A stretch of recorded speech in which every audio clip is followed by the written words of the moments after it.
All right, everybody. On Wednesday, January the 16th, 2019, the spiders. Where are the spiders? Where are we sitting at? I'm going to keep this pithy, keep it brief, because I don't have a lot of wisdom to offer, and I have a lot of important things to do anyway. I've been waiting all month for today, because today is the day that Powell and his den of unelected thieves have another roll-off coming, and they were rolling it off today, another $50 billion coming off the balance sheet, not to mention another $30 billion in mortgage-backed securities. I don't know who the hell would be buying mortgage-backed securities. I guess nobody learned their lesson in 2008. And these are the same mortgage-backed securities that basically took down the entire financial system. They've just been repackaged, sliced and diced, given a new name, new credit ratings, and your Fed is rolling them off to God knows who. But let's get to the salient points here.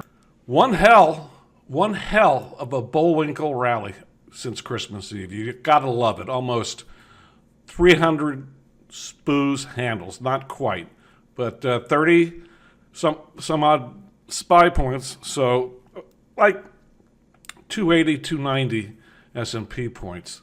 Now, these levels right here that I've drawn from weekly and monthly, these are Livermore pivot points. And Livermore didn't even use charts. I'm talking about Jesse Livermore, of course.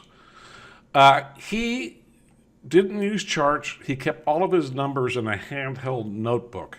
And then he would use different color ink to show where things culminated and reversed or culminated and exploded higher. So these are the main important Livermore pivot points on the SPY. And the idea is when you get to a pivot point, whichever way it reacts at the pivot point, if it goes above the pivot point, it should rocket higher. If it can't crack a pivot point, it should fall back down again. Now, what's interesting about today, in light of the Fed balance sheet roll-off, is this beautiful, beautiful rally has finally begun to falter a bit, and it happened right at the 50-day simple moving average. Right at it. In fact, the high of the day probably just kissed it.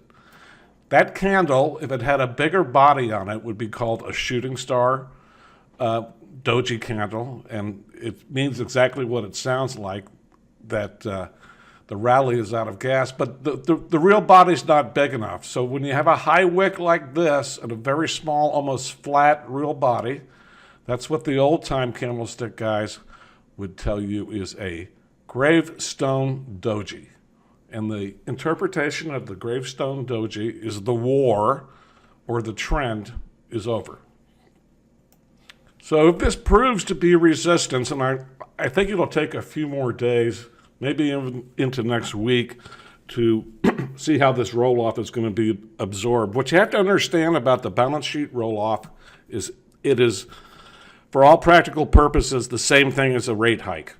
It's tightening the money supply. It's taking money out of the system.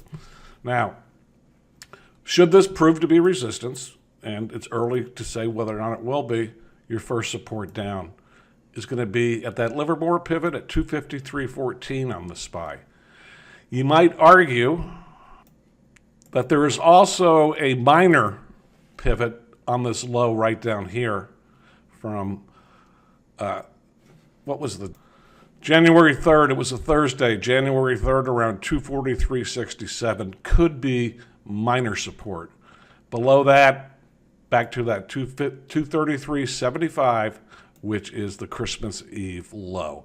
That sounds a bit far-fetched from here, but keep in mind that as support levels fail, they tend to accelerate.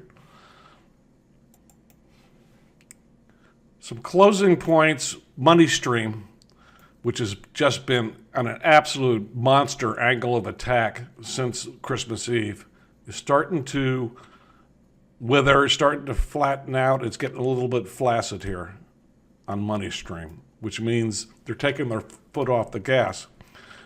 Now, for a really bullish point, look at what the mid caps have been doing and are still doing. It's still in a very sharp angle of attack to the upside. So I'll give that one to you, Bullwinkles.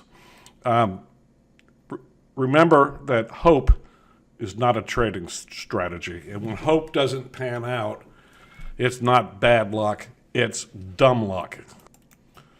During this entire run from late December up until today, note how much volume has been falling off dramatically. It's way, way below where it has been since the fourth quarter. Every day, step down, step down, step down. So this entire 27 points on the SPY, 30 points on the SPY has been on ever-decreasing volume. And lastly, VIX below 20 after being as high as 36 back on Christmas Eve. So that's where we stand, guys. We'll either crack out the 50-day moving average, which could open up 269, and if we can't get through that, it's a very good bet. We're back to 253. If all hell breaks loose, 244, and then sadly, the Christmas Eve lows, 233.75. I'm not making any prognostications. I'm not saying one way or the other. I'm more apt to just sit here and flip a coin and see what follows through Thursday, tomorrow, and Friday of this week. I am King Cambo. Smoke 'em if you got 'em, and that's how I roll on the SPY ETF for January 16th.